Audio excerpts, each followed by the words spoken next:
अकबर ने आज्ञा की रसखान को, लखनऊ में बैठते थे तब, बोले दिल्ली जाओ और जाकर के हमारे वहां शासन की व्यवस्था करो, हम वहां करके शासन करेंगे, लेकिन याद रहे बीच में वृंदावन पड़ता है, वहां मत जाना। रसखान बोला क्यों? बोले वहां पर एक, हमने सुना है, सांवरा सलोना नन्ना सा टेढ़ी टांग वाला कोई बालक रहता है, वो एक बार जिसको देख लेता है, एक बार जिसको मिल जाता है उसको अपना बना लेता है। रसखान बड़ा पराक्रमी, बड़ा बलवान, बड़ा तेजस्वी। अब रसखान निकला लखनऊ से और रास्ते भर अपने तांगे पे बैठता हुआ सोचता जा रहा, कहीं वृंदावन तो नहीं आ गया, कहीं वृंदावन तो नहीं आ जाएगा, अरे कहीं वो वृंदावन का वो सांवरा लड़का तो मेरे सामने नहीं आ जाएगा, उसको मैं देख तो नहीं लूंगा। अरे नन्हा सा बालक देख करके अपना बना लेता है, कैसे संभव हो सकता है? जबरदस्ती, कोई बात ना चीत, अपने पास के लोगों से बैठ के कहता, पता छोटा सा बालक इतने बड़े बलवान व्यक्ति को अपना बना सकता है क्या? बोले नहीं सरकार, नहीं बना सकता। बोले वही तो मैं कह रहा हूं, सरकार मुझसे कह रहे थे वृंदावन मत जाना, लेकिन वो बालक अपना बना लेता है, अकबर कह रहा है, इसका मतलब कोई साधारण बात तो नहीं है। मतलब लखनऊ से लेकर के और वृंदावन तक एक क्षण के लिए भी उसके हृदय से भगवत स्मृति गई ही नहीं, सोचता ही रहा, ऐसा कैसा बालक है, ऐसा कैसा बालक। अब जैसे ही वृंदावन समीप आया, सामने दिखाई देने लगा निकुंज वन वृंदावन का, भयभीत हो गया रसखान। बोले ये कौन सी जगह है? बोले सरकार वही है जिसके लिए मना किया था, वृंदावन। अंदर नहीं जाएंगे हम लोग, बाहर से निकल जाएंगे सीधा दिल्ली के लिए। रसखान भयभीत हो रहा है, लेकिन उसके पग फिर भी वहीं बढ़ रहे हैं।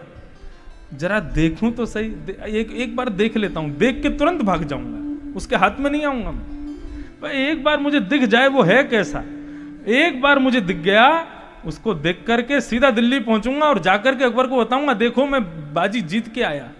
और फिर एक दिन दोबारा आऊंगा, उसको पकड़ करके अपने साथ ले जाऊंगा। फिर मैं इस भावना से वृंदावन में जा रहा है रसखान।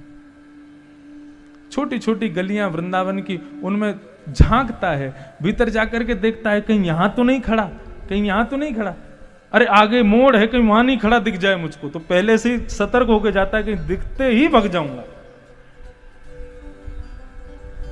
पूरे वृंदावन में घूम लिया, अंत में आकर खड़ा हो गया, कुछ नहीं मिला। बादशाह ने भी बेवजह मुझको पागल बनाया, चलो छोड़ो वापस चलते हैं। जैसे ही पीछे मुड़ा है, त्रिभंगलली महाराज, ऐसा अद्भुत भेष उनका, कटीले नेत्र हैं, सुंदर मोती जैसे दांत हैं, सांवरा सलोना स्वरूप है, मोर मुकुट धारण किए हैं, त्रिभंगलली दोनों पैरों को टेढ़ा कर करके और इस प्रकार कमर पर हाथ रख करके जब तिरछी नजर से रसखान को देखते हैं और देख करके केवल मुस्कुराहट आती है चेहरे पर, देखते ही रसखान मूर्छित होकर के गिर गया। और जब होश में आया है तब सैनिक खड़े हैं, सैनिकों से पूछता है तुम लोग कौन हो, कहां से आए हो, क्या है, वो कहां है जो मुझे दिखा था। और उसको खोजने के लिए पूरे वृंदावन में घूमता है, पूरे ब्रज में घूमता है, अपने गले में तुलसी की मालाएं पहन करके रहता है, यमुना जी में स्नान करता है, ब्रज की रज में लेटता है, संतों को प्रणाम करता है, जहां बैठता है वहीं रुदन करता है, मुझे कब मिलेंगे, कब दिखेंगे। ऐसी रसखान की स्थिति हो गई। सब जगह भ्रमण करता करता करता करता भगवान की, लोग एक तुलसी की माला गले में पहनते हैं, रसखान पूरा शरीर में तुलसी की माला पहनता था। उसको किसी ने पूछा रसखान तुम इतनी तुलसी माला क्यों पहनते हो? तब उसने कहा कि आप सब तो एक श्रेष्ठ कुल में जन्मे हैं, आपका तो परिवार भी अच्छा है, आपके यहां सब शुद्ध भोजन करते हैं,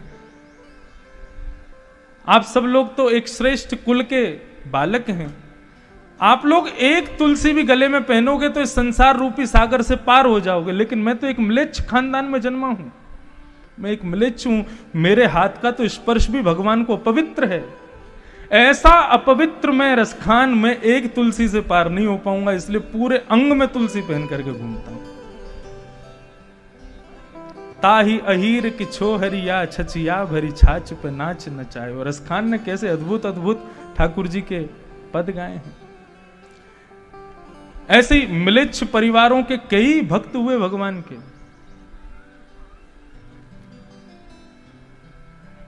एक अकबर की जाने कौन किसी राजा की पत्नी थी, कोई बेगम थी। वो पहली बार ब्रजमंडल आई थी और ब्रज में आकर के जब गिरिराज पर बैठे हुए श्रीनाथ जी का उसने दर्शन किया, उन्हीं की हो गई। उनका दर्शन करते ही महाराज अब उसको कोई नहीं दिखाई देता।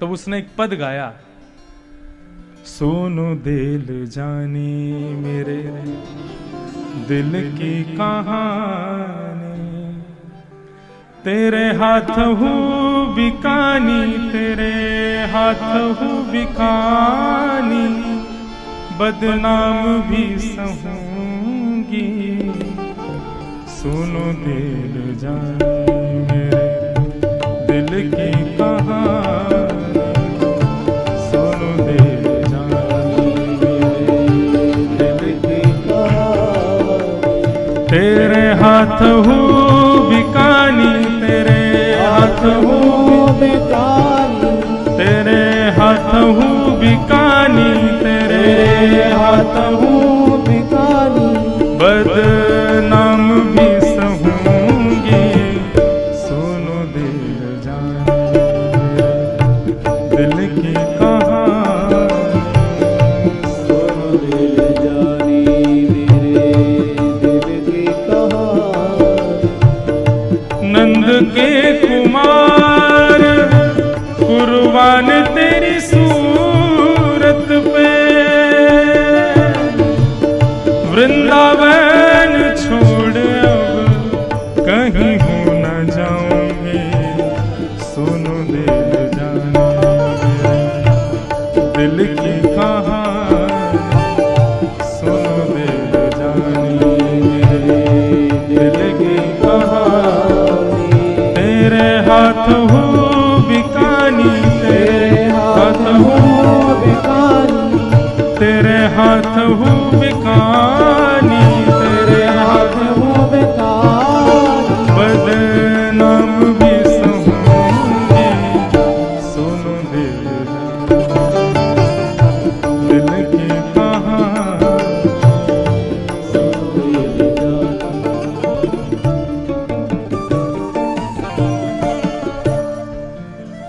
इनका नाम स्मरण नहीं आ रहा है। कोई बेगम थी, किसी म्लेच्छ राजा की पत्नी थी। पहली बार ठाकुर जी के मुखमंडल को देखा और मुखमंडल को देख करके बस आज भी उनकी कब्र हमारे ब्रज में ही है और गोकुल में है, ठाकुर जी के स्मरण में। तो सो ही सुहागन प्रिय जाही रीझें, ठाकुर जी जिससे रीझ जाए चाहे वो कोई भी हो, फिर उसको अपना बना ही लेते हैं।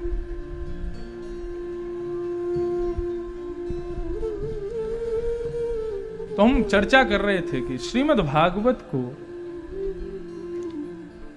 उत्कंठा से, उल्लास से खरीदा जा सकता है, उसके अलावा नहीं खरीदा जा सकता। उत्कंठा जितनी ज्यादा हृदय में होती है, मिलने की इच्छा जितनी प्रबल होती है, उतनी जल्दी भगवान दर्शन देते हैं। इस प्रकार श्रीमद् भागवत की कथा सबसे पहले किसने किसको सुनाई? तब बताया गया आपको, बोले कि सबसे पहले कथा सनक सनंदन सनातन सनत कुमारों ने श्री नारद जी महाराज को सुनाई। कहां सुनाई? ऋषिकेश में सुनाई। क्यों सुनाई? नारद जी को तो श्राप लगा है, वो एक स्थान पर बैठ ही नहीं सकते ज्यादा देर तक। तब कहा कि भैया नारद जी एक बार पृथ्वी पर भ्रमण कर रहे थे, तो पृथ्वी पर भ्रमण करते करते सब जगह घूमते घूमते वे कहां पहुंचे, सब जगह उन्होंने देखा कि सब उल्टा सीधा हो रहा है। श्रीमद् भागवत में सब बताया गया आजकल के लोग कैसे हैं। मंदः सुमंद मतयोः मंद भाग्या व्युपद्रुता। मंद हैं लोग, जिस काम को करने में श्रम होता है, मेहनत होती है, उस काम से बचते हैं आजकल के लोग। और जिस काम में कुछ नहीं करना पड़े, घर पे बैठे बैठे बस काम हो जाए, पैसे भी आ जाएं, उस काम को करने के लिए सब तैयार रहते हैं। सुमंद मतयोः पाखंड निरताम संतोह विरक्ता सब परिग्रह। लोगों के भीतर पाखंड बहुत व्याप्त होता जा रहा है इस कलयुग में। केवल स्वरूप संत का होगा, लेकिन हृदय से संतत्व तो दिखाई नहीं देता है आजकल संतों में। और जिनको लोग संत कहते हैं वो संत हैं ही नहीं। संत कैसे कहते किसको हम यही नहीं जानते। बस जिसको देख लिया कि हाँ कोई पीले वस्त्रों में साधु है, जटाएं रखे हैं, बड़ी बड़ी दाढ़ियां हैं, उसको ही संत कहने लगते हैं। नहीं, ये तो स्वरूप है।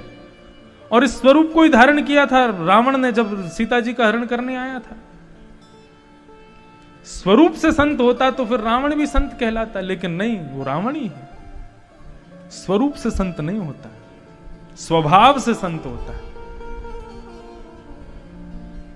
और यदि स्वभाव किसी के भीतर वो हैं जो संत के होने चाहिए, तो ऐसा व्यक्ति स्वरूप फिर कैसा भी रखे, जीन्स भी पहने तो भी वो संत है,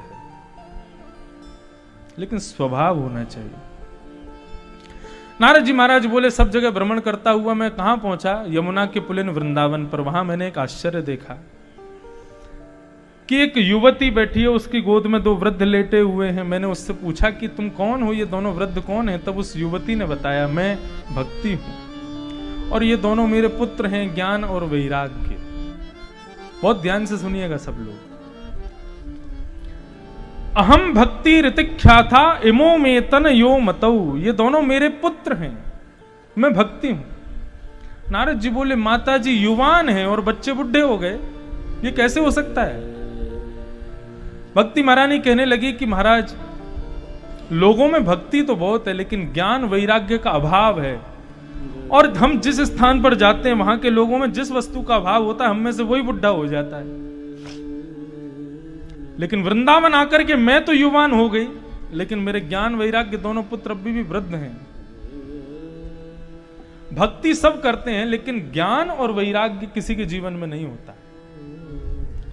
लोग समझते ही नहीं है, जानते ही नहीं है कि ज्ञान कहते किसको, वैराग्य कहते किसको। ज्ञान किसके कहते हैं? अभी यहां पंडाल में मुझे आप लोग ज्ञानी कहोगे और खुद को अज्ञानी कहोगे तो बहुत बड़ी भूल करोगे। केवल ग्रंथ का अध्ययन करना, अवलोकन करना, शास्त्रों को पढ़ना, व्याकरण पढ़ना, संस्कृत पढ़ना, यही ज्ञान नहीं होता। यदि ये सब ज्ञान होता ना, तो रावण से बड़ा ज्ञानी कोई नहीं था। जब रावण श्लोक बोलता था तो हिमालय की चोटियां कांपती थीं। यस्यास्ते ड्राट ड्राट डुट डुट ममलम टम टम टम टम टम डमशम डमशम डुडमशम डुहि डुहि चकतम भूपके भूपनालम तैलम तैलम तुतैलम खुकु खुकु खुकु ख्वांग ख्वांग ख्वांग ख्वांग ख्वांग। ना छंद का पता है, वैयाकरणी अपने सिर पर हाथ रख के बैठ जाते थे जब रावण श्लोक बोलता था। इतना ज्ञानी था, लेकिन उस ज्ञान को ज्ञान नहीं कहते। ओरछा, ओरछा नाम सुना है? झांसी के आगे ओरछा। ओरछा में एक बहुत विद्वान व्यक्ति रहते थे, उनका नाम था हरिराम व्यास। तो हरिराम व्यास जी इतने विद्वान थे, इतने विद्वान थे, इतने प्रकांडी थे कि उन्होंने पूरे भारत के विद्वानों को चुनौती दी थी कि मुझसे कोई शास्त्रार्थ करके दिखाए। और यदि कोई विद्वान उनके सामने आ भी जाता था तो श्री हरिराम व्यास जी अपनी प्रकांड विद्वत्ता की पराकाष्ठा से उसको परास्त कर देते थे। बहुत सावधानी से सुनिए और सब लोग केवल इधर देखिए। आप हमको देखने बैठे हैं ना, नजर नहीं लगेगी, आप केवल हमको ही देखिए और कहीं मत देखिए, या भागवत जी को देखिए। लेकिन आप इधर उधर देखेंगे तो मैं इधर उधर देख के कथा कर रहा हूं, आपको ही देख रहे हैं ना, तो आप भी हमको ही देखिए बस। तो श्री हरिराम व्यास, आज पहला दिन है ना कथा का, तो मैं पहचान बना रहा हूं, आप लोगों को पहचान रहा हूं। एक दिन का समय तो मुझे दीजिए कि मैं समझूं आप लोग क्या सुनते हैं, क्या समझते हैं। तो श्री हरिराम व्यास जी बहुत विद्वान थे। उन्होंने भारत के समस्त विद्वानों को चुनौती तो दी थी, वो तो बात अलग है, लेकिन अब वो क्या करते थे कि बड़े बड़े विद्वानों के गढ़ पर जाते थे और वहां बैठ कर के उन विद्वानों को हराते थे। ये उनका नित्य कर्म बन गया था। सब जगह के विद्वानों को परास्त किया, केवल एक स्थान बचा था, काशी, बनारस। हरिराम व्यास जी अपनी पूरी बैलगाड़ी में ग्रंथ भर के चलते थे उनके साथ, और छा से सीधे पहुंचे बनारस। और बनारस के विद्वानों को जाकर के चुनौती दे दी, 3 दिन के लिए आया हूं, सब आकर के मुझसे शास्त्रार्थ करो। यदि किसी ने हरा दिया तो आज के बाद मौन धारण कर लूंगा, बोलूंगा नहीं मैं। सब विद्वान घबरा गए, काशी विश्वनाथ भगवान के पास गए और जाकर के प्रार्थना करने लगे, हे विश्वनाथ, आपकी ये काशी की भूमि विद्वानों के लिए जानी जाती है, यदि हम 3 दिन में इनसे परास्त हो गए तो काशी का नाम धूमिल हो जाएगा, आप हमारी रक्षा करो। तब काशी विश्वनाथ भगवान एक दीनहीन से ब्राह्मण का रूप धारण करके, भगवान शिव एक ब्राह्मण का रूप धारण करके और हरिराम व्यास जी के पास गए।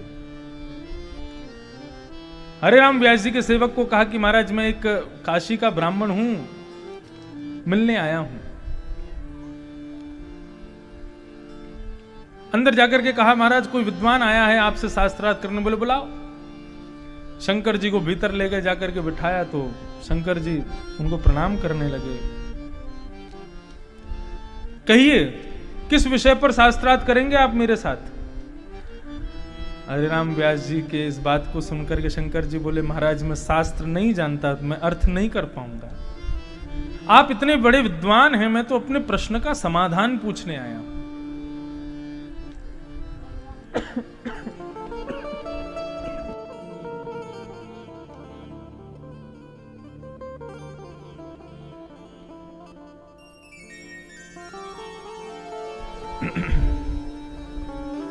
मेरा प्रश्न है, उसका समाधान कीजिए। हरिराम व्यास जी बोले क्या प्रश्न है? बोले विवेक किसे कहते हैं, विवेक का तात्पर्य क्या है? विवेक कहते किसे? वाह, ग्राम सिंह ये भी कथा में पधारे हैं, स्वागत। बस बस एक ही चले जाओ।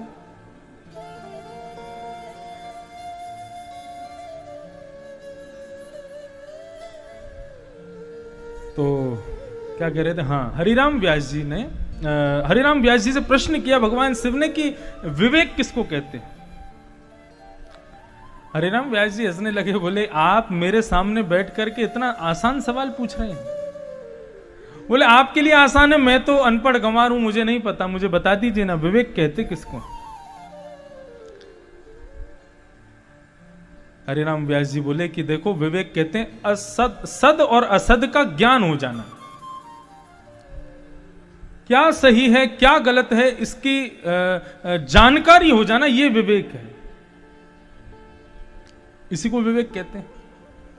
तो शंकर जी बोले तो प्रभु मैं ये पूछना चाहता हूं कि आप इतने बड़े वैदज्ञ हैं, इतने बड़े विद्वान हैं, क्या आपके भीतर विवेक है? हरिराम व्यास जी बोले कैसी बात करते हो मुझसे? बोले आप विद्वान इसलिए बने थे कि आप घर घर जाकर के, नगर नगर जाकर के वहां के बेचारे विद्वानों को हरा करके, उनको दुखी करके, उनको इस प्रकार से उनके हृदय को मलिन करना, यही इसीलिए विद्वान बने थे आप? क्या यही विवेक है आपका? हरिराम व्यास जी के हाथ पांव कांपने लगे, चरणों में गिर गए, बोले कि आप कौन हैं, मुझे अपना रूप दिखाइए। तभी उस ब्राह्मण वेश में देवादिदेव महादेव काशी विश्वनाथ भगवान प्रकट हो गए और प्रकट होकर के श्री हरिराम व्यास जी को अपने हृदय से लगाया। बोले विद्वान बने हो, ब्राह्मणों को हराने के लिए विद्वान नहीं बने हो, अपनी इस विद्वत्ता से वृंदावन के प्रिया प्रियतम श्यामा श्याम के सुंदर सुंदर भावों को प्रस्तुत करने के लिए तुम विद्वान बने हो। अरे हरिराम व्यास, तुम कोई साधारण व्यक्ति नहीं हो, अपने पूर्व जन्म के तुम भगवान की विशाखा सखी हो। जाओ, वृंदावन चले जाओ। उसी समय हरिराम व्यास जी वृंदावन आ गए और घर के लोग उनके खोजने आ गए कि कहाँ है हरिराम व्यास जी। तो अपने मुंह पर काजल पोत करके घूमते थे कि मुझे कोई पहचान नहीं ले। उनसे कोई कहता था कि तुमको परिवार की याद नहीं आती, तो वृंदावन के वृक्षों को हृदय से लगा के बोलते, वृंदावन के रूख हमारे माता पिता गुरु बंधु। मेरे माता पिता गुरु भाई बहन ये सब वृंदावन के वृक्ष वल्लरियां हैं। ऐसे श्री हरिराम।